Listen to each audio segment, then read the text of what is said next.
So what's your name? Carl Roberts. When was you born? Shipley, Arkansas, 1916, August the 7th. And you'll be how old in August? I'll be 96 in August. And how are you related to Taylor Ann Beakley? I'm the great-grandfather. And your family was from Arkansas? Yes, partly, yes. My father was born in Kansas. My mother was born in Texas. And they made a home in Arkansas. And did you travel around some during the Depression to find work? I did. When we followed the picking cotton, picking strawberries, anything we could find to do. But there's times that it just wasn't nothing to do.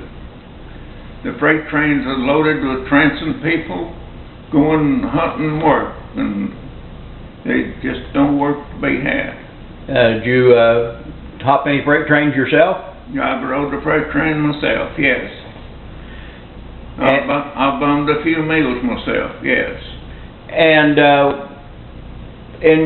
before you were married, when did you join the Civilian Conservation Corps?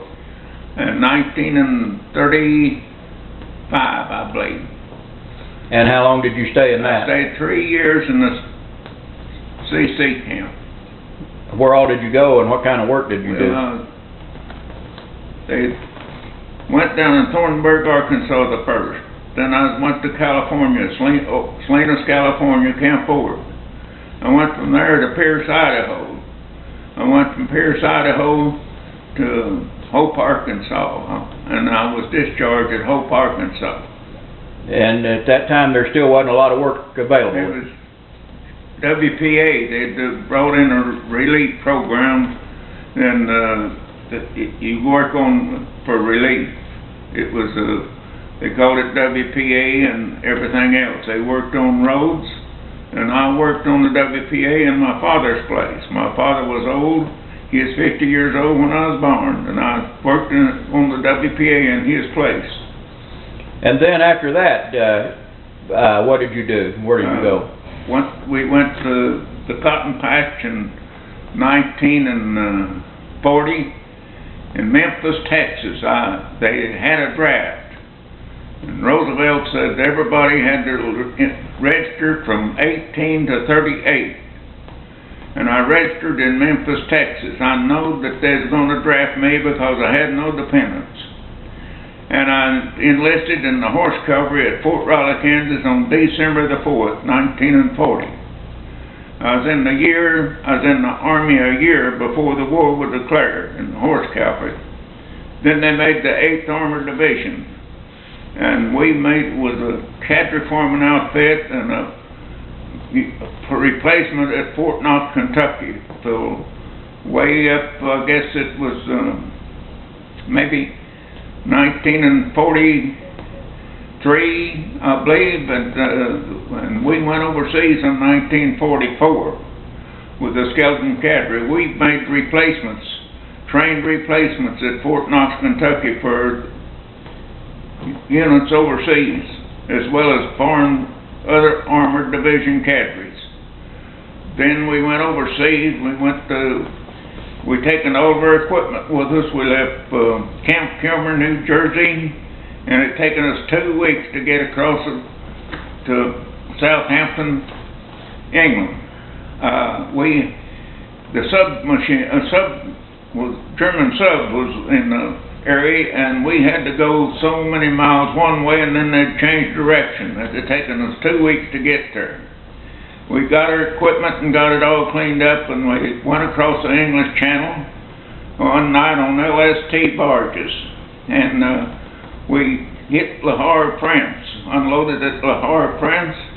It was bombed, and it was just leveled within. But we went on over and jumped off under General Patton, over around Metz and Nimitz, and we lost about 50% of our infantry. And then they pulled us back, and we went up to the Netherlands, and we went plumb on up with Hartz Mountains when it was over with. And then we We crossed the Rhine River. We built a pontoon bridge across the Rhine, across the Ruhr, and made the Ruhr pocket. I got 3 battle stars from the European Theater of Operation. There was only 5 was issued in Europe for the battle stars, and I got 3 of them. But it was only over there a short time, but we was moving across country. I mean, we was taking them. And we sent us back over to Czechoslovakia to a bunch of displaced people. We had to keep the Germans off of them. I mean, the Czechs off of the Germans. So I wound up by come home early on account of they was going to send me back over to the Europe. But I got out on September the 16th. They were going to send you to Japan, but Japan surrendered because of the bomb before you got there. And I had enough points to get out on. Did you liberate any camps or anything while you were in Europe? Our outfit liberated quite a few of them. And we also liberated a bunch of the Polacks.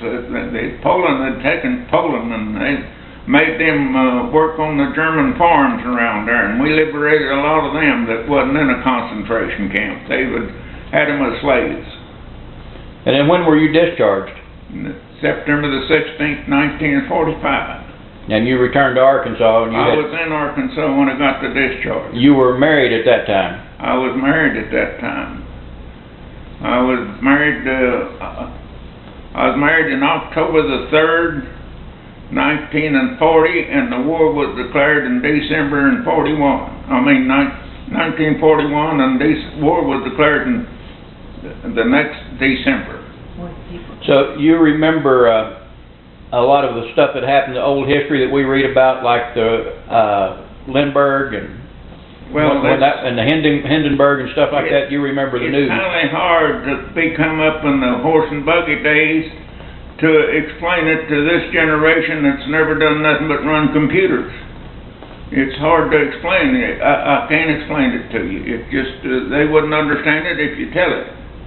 But you remember the newscast and newsreels when all these things were happening with Lindbergh and the Hindenburg. I was 11 years old when Lindbergh crossed the Atlantic Ocean, and I asked my brother, he's older than me, and I said, how does them airplanes stay up there in the air? And he said, why, they have to go 100 miles an hour. So back then, an automobile, the T model would make 35 miles an hour. And you couldn't hold it in the road because there's ruts in the road at 35 miles an hour. You had to go a little slower than that. You remember the first